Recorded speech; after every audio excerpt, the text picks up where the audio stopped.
ونصلي على رسوله الكريم أما بعد فأعوذ بالله من الشيطان الرجيم بسم الله الرحمن الرحيم معزز سامعین و سامعات، السلام علیکم ورحمۃ اللہ وبرکاتہ۔ آج میں آپ لوگوں کے سامنے کچھ ایسے مسائل بیان کروں گی جن کا جاننا ہمارے لیے نہایت ہی ضروری ہے اور ہماری روزمرہ کی زندگی میں ان کا بہت ہی زیادہ استعمال ہوتا ہے،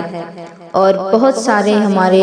خواتین اور ہمارے مرد حضرات ایسے ہیں کہ جن کو ان چیزوں کے بارے میں علم نہیں ہوتا اور لا علمی کی بنا پر وہ غلطیاں کر جاتے ہیں اور سمجھ نہیں پاتے کہ ان کی نمازیں بھی ہوں گی یا نہیں ہوں گی۔ انہوں نے جو بھی چیزوں کو پاک سمجھ کر کے استعمال کیا ہے، کیا وہ چیزیں پاک ہیں یا نہیں، ان چیزوں کو بتانے کے لیے آج میں آپ کے سامنے حاضر ہوں، اور میں امید کرتی ہوں کہ آپ سبھی میرے اس بیان کو پورا سنیں گے اور اس پر عمل کی بھی کوشش کریں گے، اور میری یہ گزارش ہے کہ اس ویڈیو کو آپ لوگ زیادہ سے زیادہ لوگوں تک ثواب کی نیت سے شیئر کریں تاکہ ان کے عمل کرنے پر جزا کے حقدار آپ بھی ہوں اور ہم بھی ہوں۔ آج میرا موضوع سخن ہے نجاست کو پاک کرنے کا طریقہ، یعنی جن چیزوں پر نجاست لگ گئی ہو، ناپاکی لگ گئی ہو، تو اس کو پاک کس طرح سے کیا جائے۔ تو سب سے پہلے تو یہ جان لیں کہ نجس کی دو قسم ہے، یعنی ناپاکی کی دو قسم ہے۔ پہلی قسم ایسی چیزیں ہیں کہ جو خود ہی ناپاک ہیں، خود ہی نجس ہیں، جن کو ناپاکی اور نجاست کہتے ہیں، جیسے کہ شراب، پاخانہ، گوبر، ایسی چیزیں جب تک اپنی اصل کو چھوڑ کر کے کوئی دوسری چیز میں تبدیل نہ ہو جائیں یہ پاک نہیں ہو سکتی۔ جیسے کہ شراب ہے، شراب جب تک شراب ہے تو وہ نجس ہی ہے، اور اگر یہ سرکہ بن جائے، یعنی اگر اس کو کسی طرح سے سرکہ بنا لیا جائے تو پھر اب یہ پاک ہے۔ اسی طرح سے گوبر، جب تک کہ یہ گوبر ہے تب تک یہ ناپاک ہے، سوکھنے کے بعد اگر یہ اپلا بن گیا تو بھی یہ ناپاک ہے، لیکن جب یہ راکھ بن جائے، اس کو جلا دیا جائے اور یہ راکھ بن جائے تو اس کی جو راکھ ہے وہ راکھ اب پاک ہو گئی اور اس راکھ کا استعمال کیا جا سکتا ہے۔ اور دوسری قسم وہ ہے ایسی چیزیں کہ جو خود تو ناپاک نہیں، خود تو نجس نہیں، لیکن نجاست کے لگنے کی وجہ سے وہ ناپاک ہو جائیں گی۔ جیسے کپڑا، اگر کپڑے میں شراب لگ گئی تو پھر اب کپڑا ناپاک ہو گیا۔ ایسی چیزوں کے پاک کرنے کے بہت سارے طریقے ہیں۔ بعض چیزیں تو دھونے سے پاک ہو جائیں گی، اور بعض چیزیں سوکھنے سے پاک ہو جائیں گی، بعض رگڑ دینے سے یا پوچھ دینے سے، اور بعض چیزیں جلنے سے پاک ہو جائیں گی، اور بعض چیزیں ایسی ہیں کہ جو دباغت اور ذبح سے پاک ہوں گی۔ دباغت کا معنی ہے کہ جیسے کہ جانور کو ذبح کیا گیا تو اس کی جو کھال ہے اس کو دھوپ میں سکھا دیا جائے، نمک لگا کر کے اس کو اتنا سکھایا جائے کہ پھر اس کی بدبو اور اس میں جو تری ہے وہ سب کا سب ختم ہو جائے، تو یہ دباغت کہیں گے اس کو۔ تو دباغت دینے سے کچھ چیزیں پاک ہوں گی، کچھ چیزیں ذبح سے، جیسے کہ جانور وغیرہ ہیں تو وہ ذبح سے پاک ہو جائیں گے۔ حلال جانور تو پاک ہی ہیں، لیکن جو جانور حرام ہیں وہ بھی ذبح کرنے سے پاک ہو جائیں گے۔ آگے تفصیل میں آپ کو بتاتی ہوں۔ پاک پانی اور ہر پاک پتلی بہنے والی چیز جس سے نجاست دور کی جا سکے اس سے ناپاک چیزوں کو پاک کر سکتے ہیں، جیسے کہ سرکہ، گلاب کا پانی، چائے کا پانی، کیلے کا پانی، یہ ساری چیزیں جو ہیں ان سے پاکی حاصل کی جا سکتی ہے، یعنی ناپاک چیزوں کو پاک کیا جا سکتا ہے۔ یہ پانی کے علاوہ ہے، سب سے بہتر چیز تو پاکی کے لیے پانی ہے۔ اب اگر آپ کو پانی میسر نہ ہو تو آپ ان چیزوں سے بھی اپنی جو چیز ناپاک ہو چکی ہے اس کو پاک کر سکتے ہیں۔ اور پھر مائع مستعمل، یعنی وضو اور غسل کے پاک دھون سے بھی دھو کر آپ پاک کر سکتے ہیں۔ یعنی مائع مستعمل یہ ہے کہ آپ نے وضو کیا اور اس سے جو پانی بچا رہ گیا، غسل کیا تو جو پانی بچا رہ گیا، تو اب یہ جو پانی ہے یہ مائع مستعمل ہیں، اور ان سے آپ ان چیزوں کو پاک کر سکتے ہیں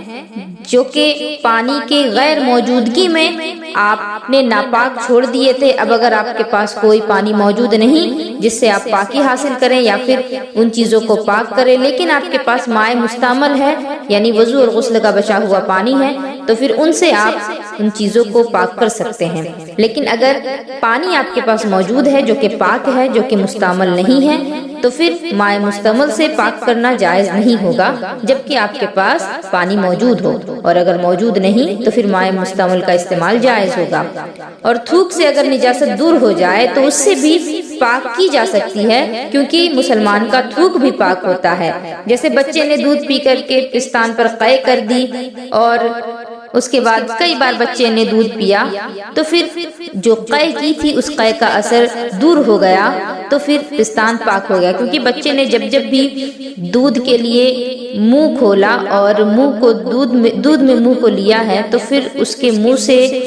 جو تھوک نکلی ہے وہ اس کے ماں کے پستان میں لگی، اور جو قے تھی وہ قے اب تھوک کی وجہ سے صاف ہو گئی، تو پھر اب اس جگہ کو پانی سے دھونے کی کوئی ضرورت نہیں، وہ پاک ہو چکی ہے۔ اور اگر آپ چاہیں تو دھو بھی سکتے ہیں، اس میں کوئی حرج بھی نہیں۔ اگر کوئی ناپاک چیز ہے، اگر آپ نے اس کو شوربہ یا دودھ یا تیل سے دھویا تو پھر یہ چیزیں پاک نہیں ہوں گی، کیونکہ شوربہ سے اگر آپ کوئی چیز دھوئیں گے تو پھر وہ دھلنے کے بجائے اور گندی ہو جائے گی۔ اسی طرح دودھ اور تیل وغیرہ سے بھی آپ اگر دھونا چاہیں تو پھر وہ صاف ہونے کے بجائے اور زیادہ گندی ہو جائے گی، جس کی وجہ سے نجاست دور نہیں ہوگی۔ لہٰذا ان چیزوں سے آپ پاکی حاصل نہیں کر سکتے اور نہ ہی کسی چیز کو پاک کر سکتے ہیں، کیونکہ یہ چیزیں بہنے والی ہیں لیکن پانی نہیں اور نہ ہی ان میں پاک کرنے کی صلاحیت ہے۔ اب میں آپ کو بتاؤں کہ گاڑھی نجاست کو پاک کیسے کیا جائے۔ یعنی نجاست اگر دلدار ہے، جیسے پاخانہ یعنی گاڑھی ہے، پاخانہ، گوبر، خون،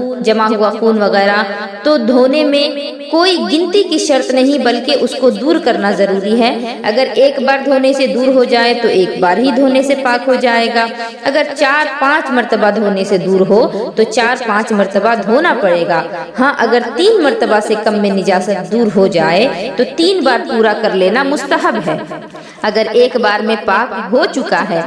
اور آپ کے پاس پانی کی کمی ہے تو پھر آپ اسراف نہ کریں، وہ پاک ہو چکا، اس کا استعمال درست ہے۔ لیکن اگر پاک نہیں ہوا تو پھر جتنی بھی ضرورت ہو پانی آپ لیں اور پھر اس کو پاک کریں، لیکن یہ خیال رکھیں کہ آپ فضول خرچی نہ کریں، پانی کو برباد نہ کریں، کیونکہ ہمیں جتنی بھی نعمتیں اللہ رب العزت نے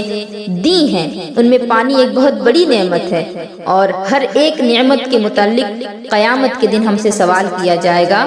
لہٰذا اس کا خیال رکھیں اور کسی بھی چیز میں اسراف سے کام نہ لیں۔ گاڑھی نجاست ہے جس کو پانی سے صاف کر لیا گیا، لیکن نجاست تو دور ہو گئی، اب اس میں اگر اس کا رنگ باقی رہ گیا یا بو باقی رہ گئی تو اس کا کیا حکم ہے؟ اگر نجاست دور ہو گئی مگر اس کا کچھ اثر یعنی رنگ یا پھر بو باقی ہے تو اسے بھی دور کرنا لازم ہے، اور اگر اس کا اثر مشکل سے جائے تو اثر دور کرنے کی ضرورت نہیں، 3 مرتبہ دھو لیا تو پاک ہو گیا۔ یعنی جو رنگ اور بو ہے اگر وہ آپ نے صاف کیا، بہت محنت لگا کر صاف کیا، آپ نے اس کو اچھے سے رگڑ بھی دیا لیکن پھر بھی وہ صاف نہیں ہو رہا ہے، تو اگر اس کی بو چلی گئی یا پھر رنگ چلا گیا یا وہ نجاست چلی گئی تب تو بہت بہتر، یا پھر اگر صرف نجاست چلی گئی لیکن رنگ اور بو رہ جاتا ہے اور آپ کے رگڑنے سے بھی وہ نہیں جاتا تو کوشش یہ کریں کہ بدبو کم سے کم ختم ہو جائے، اور اگر رنگ رہ جاتا ہے تو اس میں حرج نہیں۔ کپڑے یا ہاتھ پر نجس رنگ لگایا یا ناپاک مہندی لگائی تو اتنی مرتبہ دھوئے کہ صاف پانی گرنے لگے، پاک ہو جائے گا، اگرچہ کپڑے یا ہاتھ پر رنگ باقی ہو، یعنی رنگ رہ جائے لیکن نجاست دور ہو جائے تو پھر آپ کا ہاتھ یا کپڑا پاک ہو جائے گا۔ اب میں آپ کو بتا دوں کہ پتلی نجاست کو کس طرح پاک کیا جائے، جیسے کہ زعفران ہے یا کوئی رنگ وغیرہ ہے جس کو آپ نے گھول کر رکھا ہے، آپ کو اس کا استعمال کرنا ہے۔ اب اگر بچے نے اس میں کوئی نجس چیز ڈال دی یا پھر پیشاب کر دیا یا پھر کوئی نجاست اس میں چلی گئی تو اگر اس کپڑے کو آپ نے اس چیز سے رنگ لیا ہے تو پھر 3 مرتبہ دھو ڈالیں، یہ پاک ہو جائے گا۔ اور کپڑے یا بدن پر ناپاک تیل لگا تھا، 3 مرتبہ دھو لینے سے پاک ہو جائے گا، اگرچہ تیل کی چکنائی موجود رہے گی لیکن پھر بھی وہ کپڑا پاک ہو جائے گا۔ اس تکلف کی ضرورت نہیں ہے کہ آپ صابن یا گرم پانی لگا کر کے اس کو دھوئیں، اور اگر مردار کی چربی لگی ہوئی تھی تو جب تک اس کی چکنائی دور نہیں ہوگی تب تک کہ وہ پاک نہیں ہوگا۔ کپڑے وغیرہ میں نجاست لگے تو اس کو دھونا تو ضروری ہی ہے، لیکن ساتھ ہی ساتھ اس کو نچوڑنا بھی ضروری ہے۔ اب میں کتنی مرتبہ نچوڑا جائے گا اس حد کو بیان کر دوں تاکہ جو خواتین ان مسائل میں پڑتی ہیں اور پریشان ہوتی ہیں ان کو اس کا حل معلوم ہو جائے۔ نجاست اگر پتلی ہے تو 3 مرتبہ دھونے اور تینوں مرتبہ اچھے طریقے سے نچوڑ دیں، تب وہ پاک ہوگا۔ اور اچھے طرح نچوڑنے کا مطلب یہ ہے کہ آپ کے اندر جتنی طاقت ہے اس پورے طاقت سے آپ اس کو نچوڑیں۔ اگر آپ نے ہلکے ہاتھوں سے نچوڑ دیا اور پھر پانی سے دھو دیا تو پھر اس سے پاک نہیں ہوگا، بلکہ آپ کو اتنی طاقت لگانی ہی ہوگی جتنی طاقت آپ کے اندر موجود ہے۔ اتنا نچوڑیں کہ پانی کا قطرہ اب اس چیز سے نہ ٹپکے، اور اگر پانی کا قطرہ ٹپک رہا ہے تو پھر وہ چیز پاک نہیں ہوگی۔ اور ایک ضروری مسئلہ میں بتاتی چلوں کہ اگر آپ نے کپڑا دھویا اور آپ کے اندر جتنی طاقت تھی آپ نے کپڑے کو نچوڑ لیا، اور اگر کوئی آپ کے پاس ایسا شخص موجود ہے جو آپ سے زیادہ طاقتور ہے، اور اگر وہ پھر اس کپڑے کو نچوڑے گا تو پھر اس کے نچوڑنے سے بھی چند قطرے باہر نکلیں گے، تو پھر یہ کپڑا آپ کے حق میں تو پاک ہو جائے گا کیونکہ آپ نے اپنی طاقت کے بھر اس کو نچوڑ لیا ہے، تو آپ کو اس کپڑے کا استعمال کرنا درست ہوگا۔ لیکن جو دوسرا شخص جس کے پاس زیادہ آپ سے قوت ہے، تو پھر وہ جب تک کہ اس کو نچوڑ کر پاک نہیں کرے گا تب تک اس کے حق میں وہ کپڑا استعمال کرنے کی اجازت نہیں دی جائے گی۔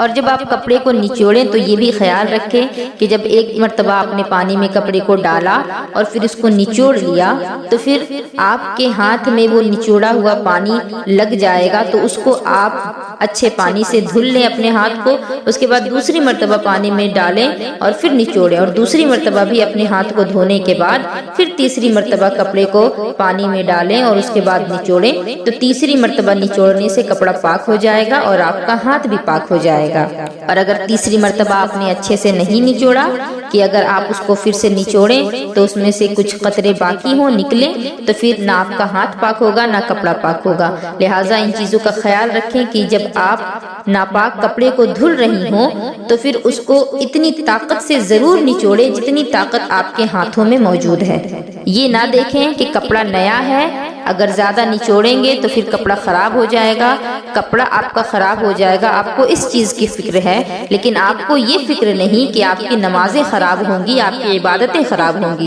اسی وجہ سے آپ اپنی عبادتوں کو درست کریں اور کپڑے کو اچھے سے نچوڑ کر پاک کریں اور اس کے بعد اس کا استعمال کریں اور پھر نماز وغیرہ میں اس کا استعمال کریں۔ جب آپ نے کپڑے کو دھل کر کے تینوں مرتبہ اچھے سے نچوڑ لیا اور پھر اس کو دھوپ میں سوکھنے کو ڈالا، اور اب اگر کپڑے میں سے پانی ٹپکتا ہے تو پھر یہ پانی پاک ہے، لیکن آپ نے طاقت بھر اس کو نہیں نچوڑا تھا اور اس کے بعد وہ پانی ٹپکتا ہے تو پھر وہ پانی ناپاک ہوگا۔ جو بچے دودھ پیتے ہوں، اب چاہے وہ لڑکے ہوں یا لڑکیاں ہوں، ان کا ایک ہی حکم ہے، یعنی ان کا پیشاب کپڑے یا بدن پر لگا تو 3 بار دھونا اور نچوڑنا ضروری ہے، تبھی جا کر وہ پاک ہوگا۔ عام طور پر یہ باتیں رائج ہیں کہ لڑکوں کے پیشاب کو اگر 1-2 مرتبہ بھی دھو دیا جائے تو وہ پاک ہو جائے گا، لیکن لڑکیوں کے پیشاب کو بار بار دھونا ہوگا تبھی وہ پاک ہوگا،